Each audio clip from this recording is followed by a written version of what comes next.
Hello everyone, my name is Jenny and this is Courtney, and we're both provisional psychologists from Monash University, and we're collaborating with the Centre of Care and Wellbeing to present you a video that we hope will be helpful to you during this difficult time. So this video we've created is about resilience and self-confidence.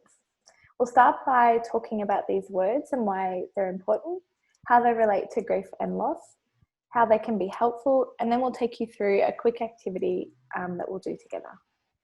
Yeah, so it would be great if you can get a piece of paper and pen, so that when we get up to it, you'll be ready to try along. And just before we begin, we understand that everyone may be at a different point in their grief journey. And this video is really just to get you thinking about these ideas and perhaps consider them for yourself. Resilience is a psychological strength to be able to cope with stress and hardship. People who are resilient are able to use their skills and strengths to cope and recover with problems. It doesn't eliminate stress or life's challenges, but can be considered as more of a mental outlook that helps someone to work through feelings and recover. Resilience is important for being able to cope with the ups and downs of life, big or small. It doesn't mean to not experience sadness or distress, but instead is about being empowered to withstand and learn from challenging experiences. On the other hand, self-confidence is about having belief in oneself, being able to trust in our own abilities, our worthiness and qualities as a person. When we are self-confident, we're able to take action that aligns with our values and goals. There's a common misperception that we need to feel self-confident before doing an activity, but it's actually the other way around. So taking action helps empower us and helps build our self-confidence.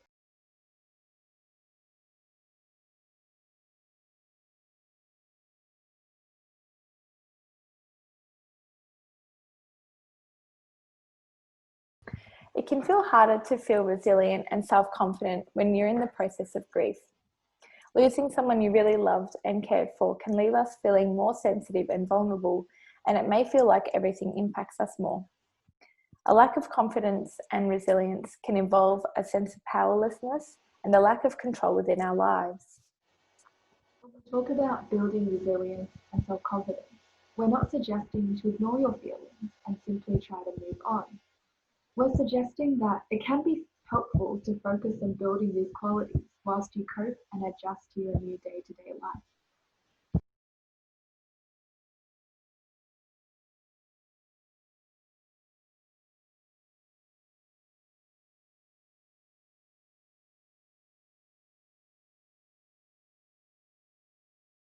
There are a number of ways that have been shown to help people who are grieving build self-confidence and resilience.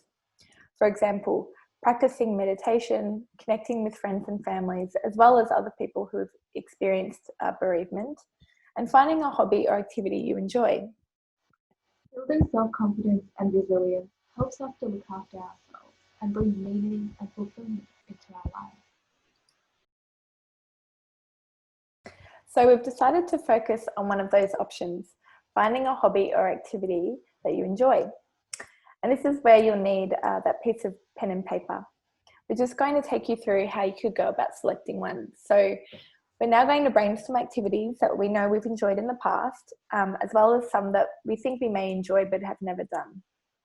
If you're finding it difficult to think of ideas, we've put together a bit of a list here. So you can pause the video if you want to look through it to get some ideas of what you might like to do. So Jenny, how's your list going? What activities do you think you'd like to do? Well, I've always really enjoyed cooking and experimenting with food, but it's been a while since I've done it, so it'll probably be that. How about you? That sounds great. I think for my activity, I'm going to choose to go on a nature walk, as it's something I've been meaning to do for a long time, but I just haven't managed to get around to it yet. So, yeah. That's very nice. Okay, now you could have a try and choose an activity that you think you might like to do.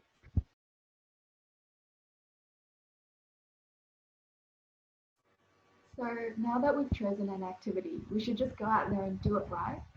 But we know it can sometimes be really hard to start something even when we know that it would be good for us.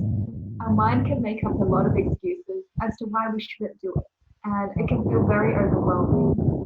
So, something that might help with taking action might be to break the activity down into smaller steps so that it seems more manageable. So, for example, if I wanted to cook something new, I'd probably break it down into the following steps. So, firstly, I'll think of something that I enjoy eating but haven't tried making before. And then I'd look up the recipe online and then look at the ingredients and equipment list to see what's doable in terms of time, energy, and if I have the equipment that I need in my kitchen. So, and then, of course, I'd go out and buy the ingredients and start cooking.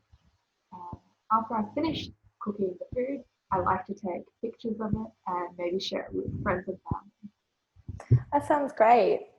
Um, yeah, I think you're right. I think for my activity, I could also break it down. And I think so. First of all, I would start with some research about a location of my nature walk, and then I'd consider what I'd like to do on this activity. And do I want it to be alone? Do I want it to be with someone else? And then I think I'd look at picking a day in the future and thinking about things like the weather. And then I'd think about, yeah, what would I like to do? You know, would I like to bring a picnic? Would I like to stop somewhere for lunch? Would I like to bring a camera?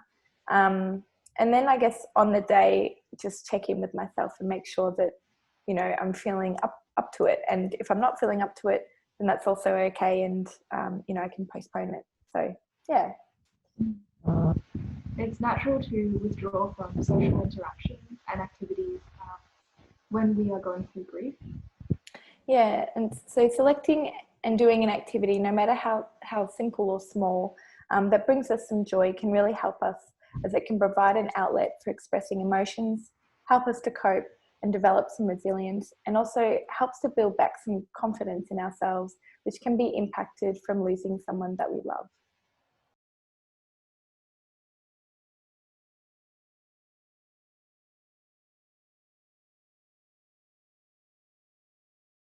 Don't worry if this seems overwhelming or too difficult right now. Everyone experiences grief a little differently, and there is not a right or wrong way to grieve.